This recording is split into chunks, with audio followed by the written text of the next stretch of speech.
before this court, draw near, give attention, and you shall be heard. God save the United States, the state of Tennessee, and this honorable court. Be seated, please. Morning, Your Honor. You have something to take up outside the jury? Briefly, Your Honor. Okay. Yesterday, there was a discussion about the prescriptions and the fact that Mr. Gilmore indicated to the court that he was surprised by this large number. Well, in October of 2003, I just want to clear up the record. In October of 2003, I provided to him documentation and a basis for a claim for $5,546 in prescription bills. So, and how was that done? That was done through we went to mediation, and part of that I put together a package of what my client was claiming in the lawsuit, and I hand-delivered that to him in late October before the mediation. Your Honor, I acknowledge that the mediation packet was delivered and received by me. However, I don't think it contained any additional documentation other than what was Exhibit 3 to Dr. Howell's deposition. And also, I went back, I confirmed that I had sent a request for production, that answer had, which was verified by Mr. Crawford, had referred back to a previous itemization that was provided by Mr. Eason, Mr. Crawford's former attorney. Went back and looked at that, and it didn't contain any documentation other than what's in Dr. Howell's deposition. I also went through this documentation in addition to the Eckerd printout that totaled the $931, and there is an additional $429.16 that I'm prepared to admit to in this Exhibit 3. So that brings the total to $1,360, I believe, in prescription. And I'm fine with that. That's the amount of money that Mr. Crawford has incurred for prescriptions up to a period of time. One of the things I told Mr. Gilmore in my production to him in October was that there were a lot of samples that were given to Mr. Crawford, and that one of the reasons why that figure was so high was because we were going to use the collateral source rule and claim certain samples. We're not going to do that here today, but I wanted the record to reflect that this total amount was not a surprise to Mr. Gilmore, and I wanted the court to know that. The other issue is... Well, let's stay on this for just a moment. So, can I see what you supposedly gave him? Yes. And there's some documents that, like the deposition of Dr. Howell, that's not attached to that.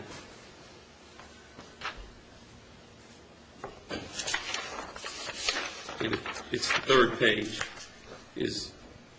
I obviously didn't provide him with the mediator's letter, but on the third page where it starts.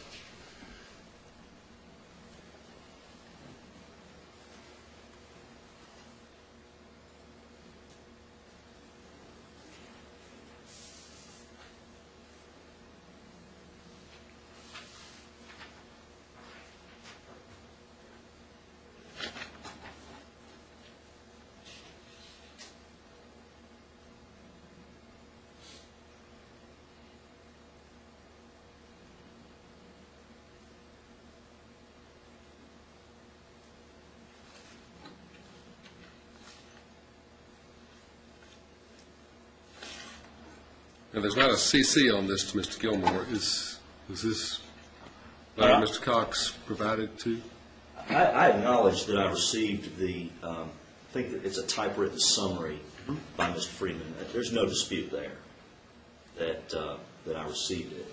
What I'm saying is that there is no documentation. Well, I submit to the court that I provided what I've handed to you.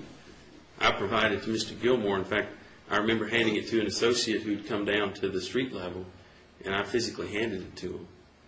And I don't think that I know for a fact that I did that. In fact, I have an independent recollection as I stand here today of doing that. Well, I'm confused, Your Honor. If Mr. Freeman is saying that there was additional documentation beyond what's in Exhibit 3 to Dr. Howell's deposition, is that what you're saying? I'm talking, well,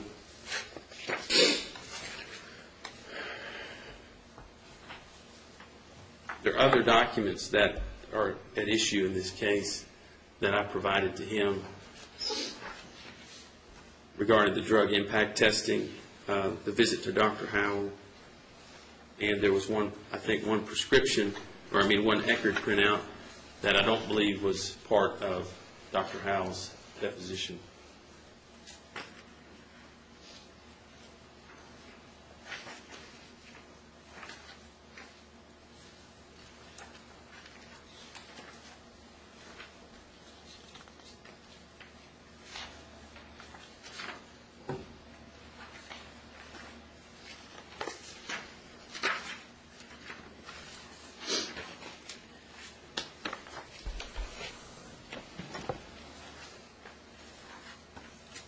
So what I've got as far as support for you've got a figure in here that you figured 26 months times $213.30 for $5,546. There's a computer printout of patient history from Eckerd Drugs that shows looks like a 3/1/04, 3 prescriptions filled for a total of $213.38, which I assume you rounded down then for that. Then there's another page from Eckerd's that has a list of a number of prescriptions, but it doesn't add up to $5,500. It's No, in my footnote that on the first page of my medical expense calculation establishes how I arrived at that number.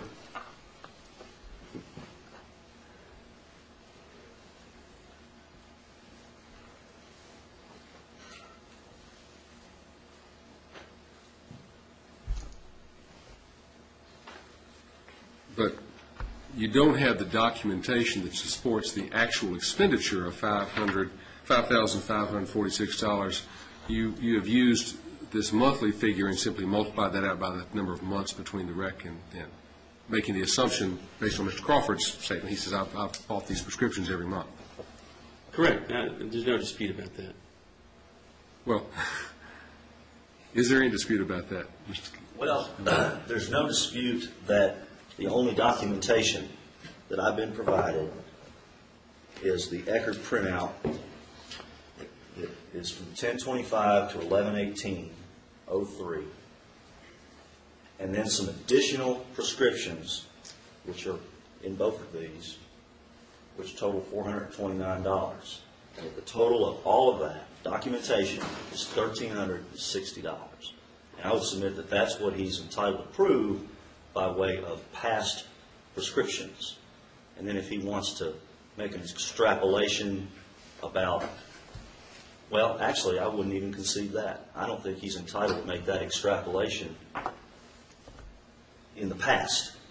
In the future, I would concede that he's entitled to make some sort of calculation. What's the new number that you have?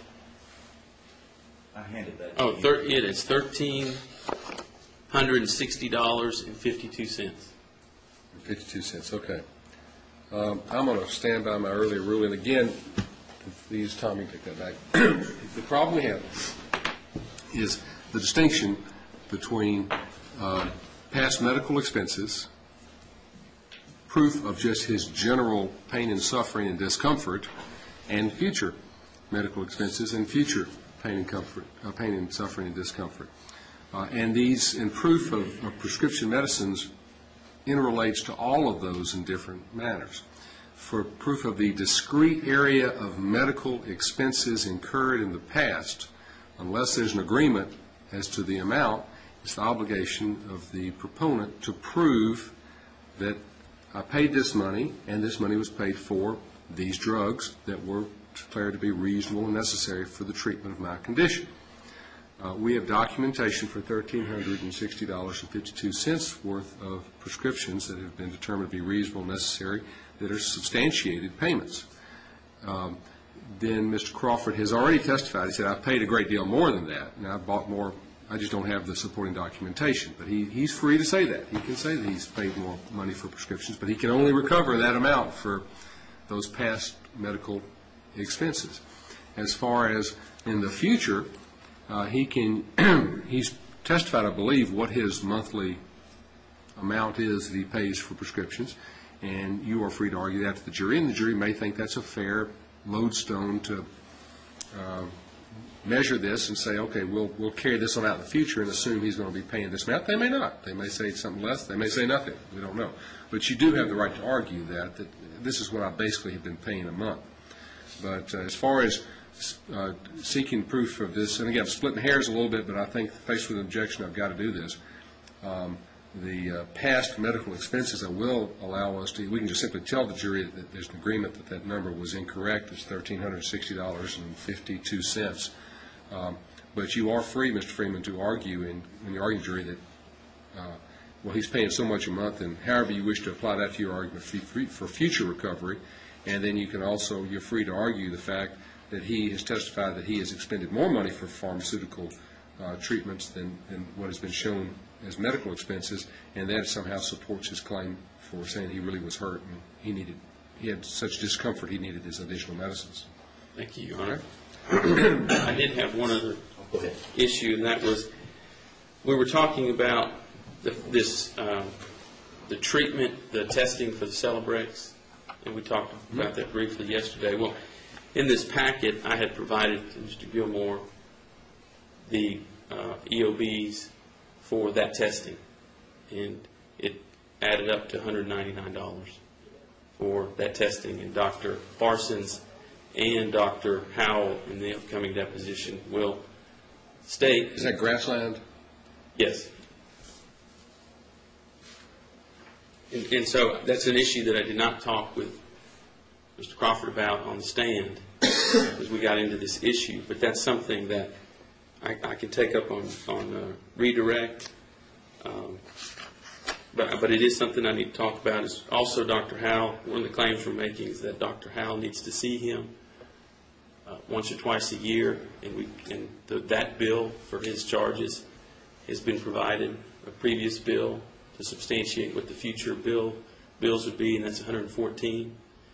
And I wanted Mr. Crawford to talk about that. I don't necessarily need to, if that's an issue that I can talk about in closing, but those are the two issues that, when this issue came up, I had an opportunity to get from Mr. Crawford on the stand. So I can bring up those two issues on redirect very easily.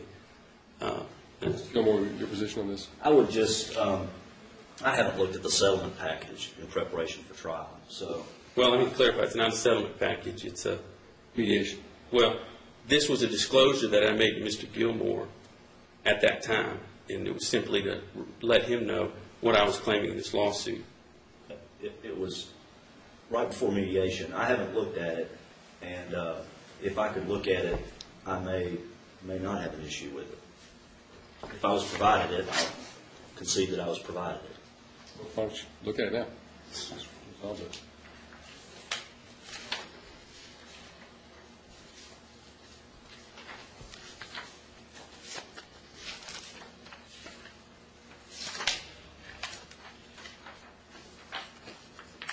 It's the Grassland Family Care Center for $75, and